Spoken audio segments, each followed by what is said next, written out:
I'm Kathy with a K, and I'm getting a chance to talk story with Melissa Mae, a stand-up comedian here in Honolulu. She's got her, I want to say, is this your first headlining show at the Blue Note Hawaii? Yes, ma'am. Headlined before, but this is my first hour at Blue Note, which feels very, very exciting. Okay.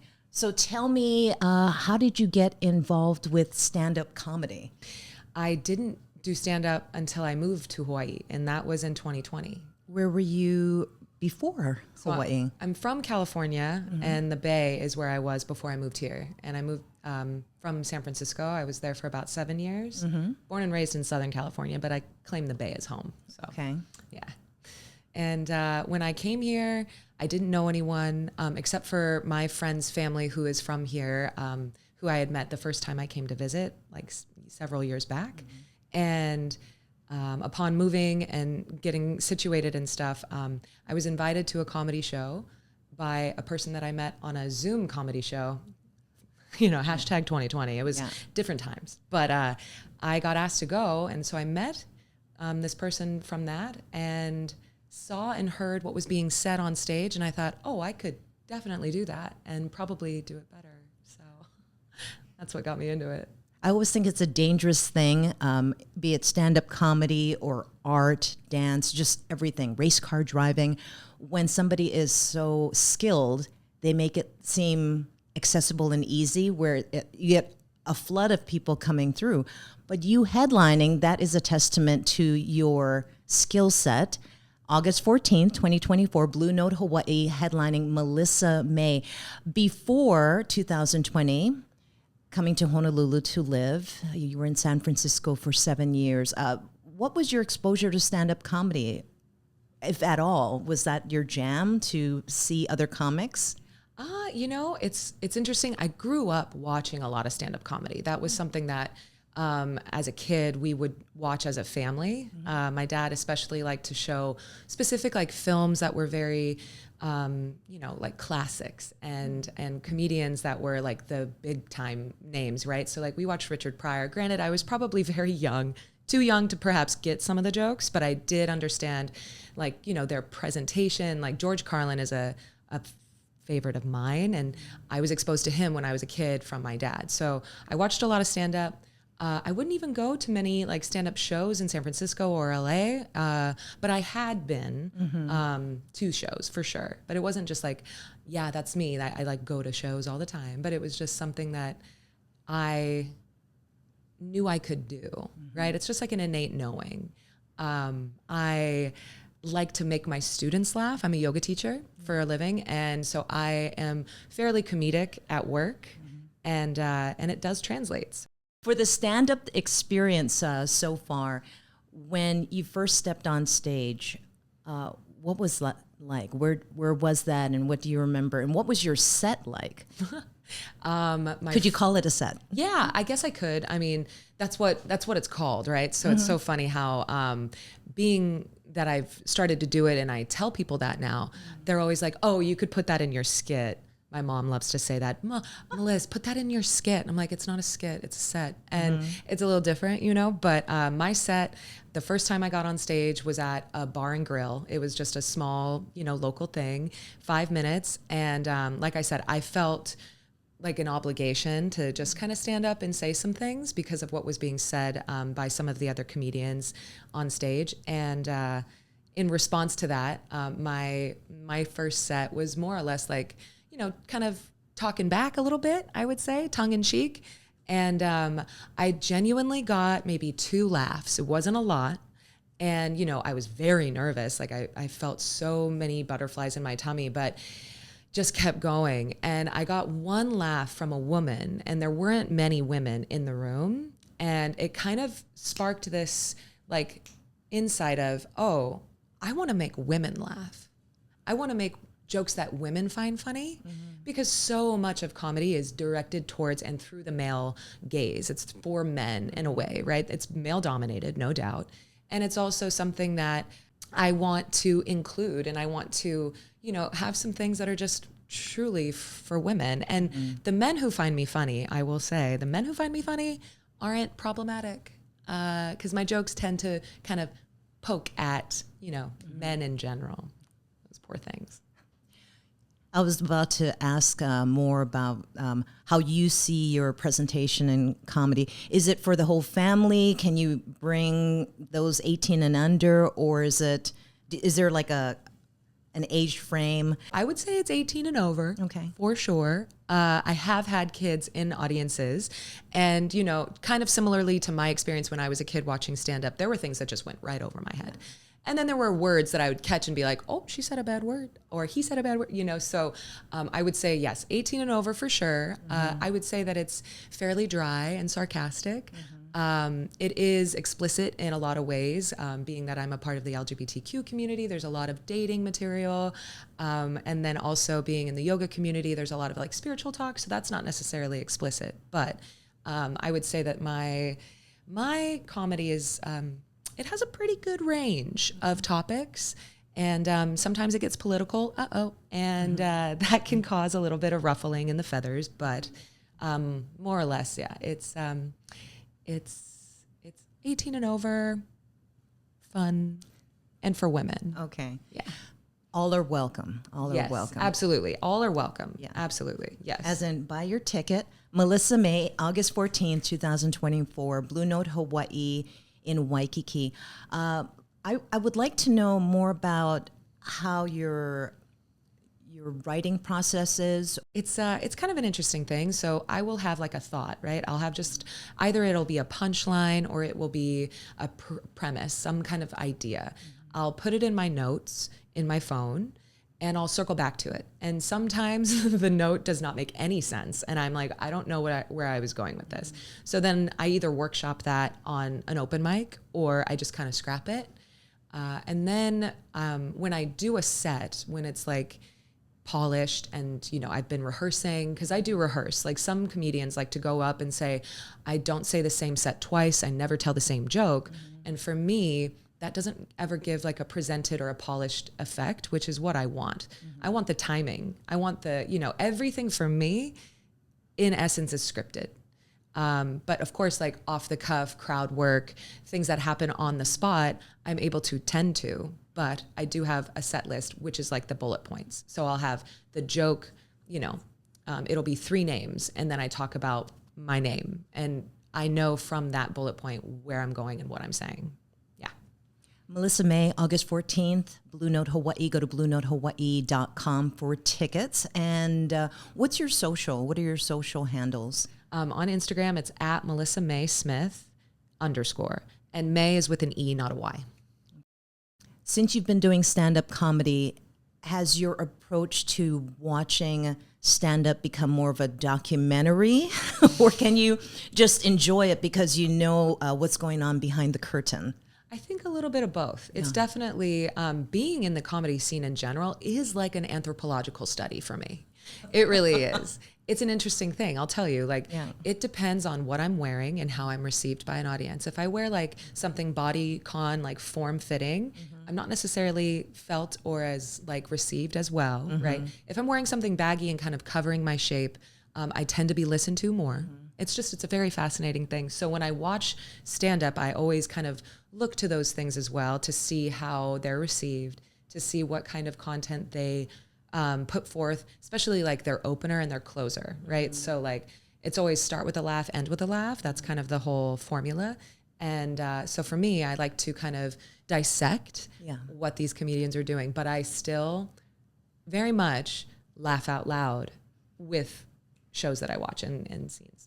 Who are your go-to comedians that you just enjoy? Not that they share anything with. I think that's.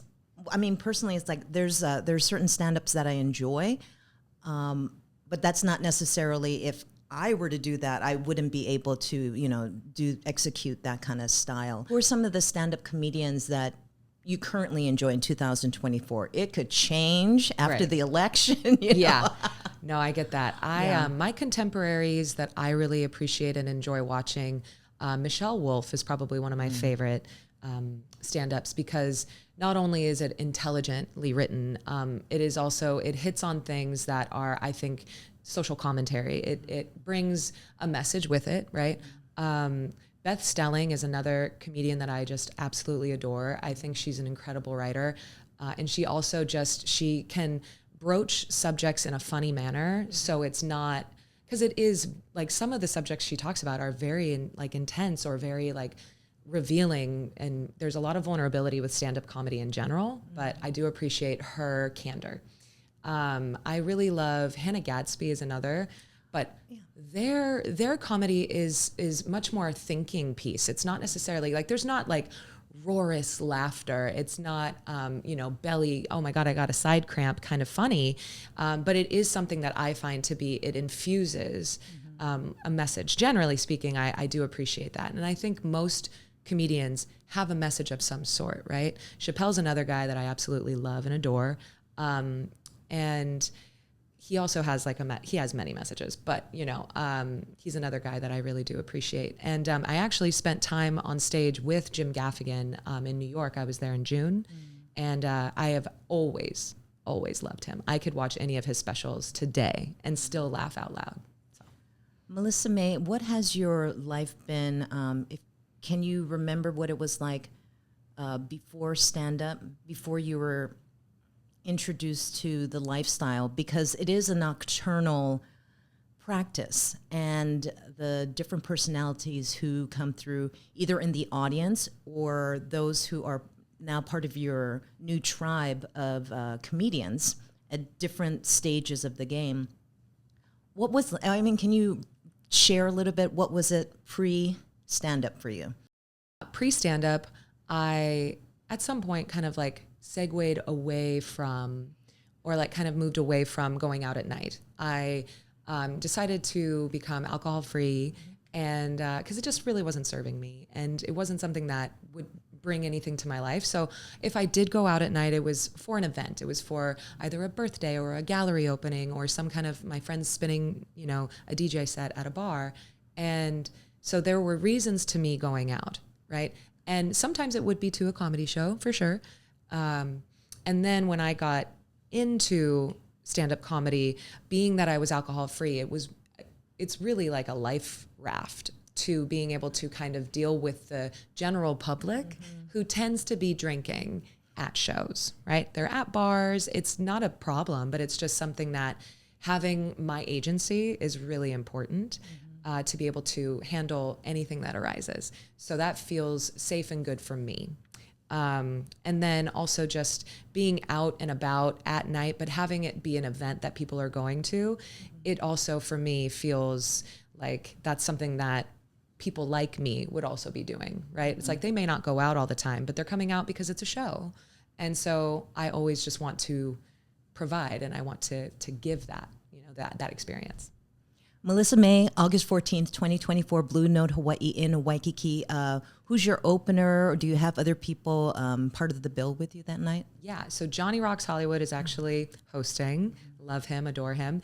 I think a traveling comic, he's coming in from out of town. So so I'll have Johnny Rocks and one other opener, and then me. You're holding down 2 jobs, and that's kind of like the reality of Hawaii. Wait, do you have more than 2 jobs, more than stand-up and being a yoga instructor? I do. Oh, yeah. You're not true kama'aina until you have at least 3 or more. Yeah. Period. No, that's for real. That is for real. Yes, I make a living as a yoga instructor. I've been teaching for about 14 years. And alongside with that, I'm also a birth doula. So yeah, I'm on my 12th birth this year. I have 1 baby on the way that's coming in October. And I'm also a Reiki healer. So those things kind of tie together. But when I throw comedian in the mix, people are like, wow, what an interesting juxtaposition. And it is. But in essence, it's like, you can bring comedy to anything. And I think for me, my style of teaching yoga is very much through humor, because so many people get so rigid in a practice. And it's like, oh, it's only yoga, So I like to make quips in class being like, and if you can master this handstand, you become enlightened. Just kidding. It's only something you can do with your body. It's just something you can do with your body, right? So it's, I do appreciate the application of comedy, but I do a lot of other things beyond that. That's very yin and yang, at least the way it's presented in the Western world of the holistic practice, the ushering of life and centering, and then after sunset, mask off. Yeah. Yeah. I mean, the thing is that, and this is going to be something I say like in the show, because a lot of my yogis are going to be coming. But I don't put on a facade. I don't put on a yoga phone voice being like, namaste, thank you so much. I'm just like over here vegan, like I still eat meat. It's not, I try to be conscious in my consuming of meat, but like I'm not over here playing like I'm perfect. And to humanize a yoga teacher, it's important, because a lot of getting people chicken skin, because I'm sorry to interrupt you, but to be a stand-up and to break through the noise of the land of comedians, to find your voice, you have to keep hitting the stage and keep writing and rewriting and honing it. And I imagine it's the same thing in your yoga practice, because you're helping other people discover their own center and balance and break through their own personal noise. So it actually really does work together. Yeah, it's a complementary practice, truly. And I will say that as an instructor, I personally, like my approach to the practice is not like, I've got the answers, follow me. A lot of teachers are like that. And that's how they acquire and amass a following. In essence, for me, and how I was taught by my teachers, and I always love to call them back. I didn't just make this up. This is something that was handed down to me from my teachers. So with that being said, my teachers taught me, I will provide you with the rubric and the teachings. And then when you no longer need me, no longer come, right? There's a saying, when the student is ready, the teacher appears. And so the people who come to me, they're ready to learn. And I set them up, but I'm not just trying to keep them on the hook, right? And the same for comedy. It's like, it's a practice. It's just like yoga, right? Some sets are great. Sometimes I nail a handstand, and other times I cannot get up, right? And sometimes I bomb, and it's all practice, and it's beautiful. I really do feel indelibly indebted to being a yoga teacher, with the comfort of my ease, speaking in front of large crowds and feeling comfortable in my body because of the centeredness that we were just talking about. It's like, yeah. The first time when you stepped on stage, you had mentioned the butterflies and you had that 5-minute set. Was your voice already formed? Was it already fully formed? You knew who Melissa Mae was, stand-up comedian then? Are you still that initial formation when you were then, or has it changed much? Great question. I feel like if I could draw a parallel between when I first started teaching yoga versus now after 14 years, right? Because I also lead teacher training. So I train future teachers. And when they come to me and they say, gosh, like Melissa Mae, I don't know if I'll ever be able to do what you do and impart so much wisdom and all this stuff. And it's like, oh, you see the end product now. When I was where you were, I sucked. Oh, and you have to suck at something first to be good at it, right? And that's the first step of being good at anything, is sucking at it. So for me, when I first got on stage as a comedian, I had my voice and I knew what I wanted to say, but I was not as confident. There was no backbone to it. And if I hadn't had the reception that I did that first time of making that one woman laugh, which genuinely shifted the trajectory of my entire career with this, had she not been there or laughed, I don't know if I would have kept coming.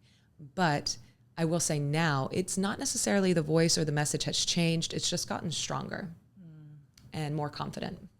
Would you encourage other women, men, non-binary, to get into stand-up? And if yes, where would you encourage them to take that first step? If no, Melissa Mae, August 14th. Yeah, nobody else ever. No, it's only for me. Yeah. No, I would absolutely recommend it. So it's an interesting thing, as we were speaking about anthropological studies. There are like 3 more or less responses when I tell a person that I do stand up. One is, oh, my buddies have told me I should do that. 2, tell me a joke. And 3, wow, I could never. right? And so the people who say, oh man, my buddies have always told me I'm funny, like I should really do it. I encourage them. I'm absolutely like, yes, if you feel the call, do it, because not everybody feels the call. It's the same way with like yoga teacher training. Not everybody feels the call to want to teach the practice. If you feel called, you should do it. So at the same time, yes, if somebody is like, I'm interested, where would I start? I would say, start going to shows around town. ComedyU has shows pretty much like every week somewhere, multiple times a week, right? So Tuesday nights at Hawaiian Brian's, there's a feature show. See what is getting booked, right? Because all of the people who are on featured shows are chosen.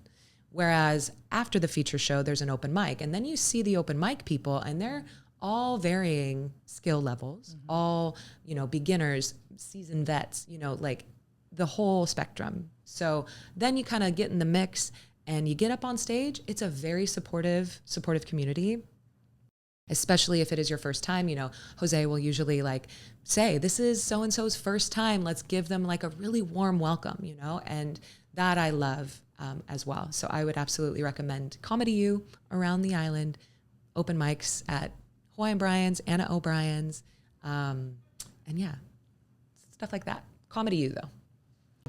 Is there anybody early on that supported you, including your mom, in your stand-up journey, or actually just in all the choices? I mean, from living on the West Coast for a beat and then coming here, it sounds like pre-pandemic, like just before the pandemic, or during, and staying on, that must have been a whirlwind. But we're all the better for you continuing on here in Honolulu.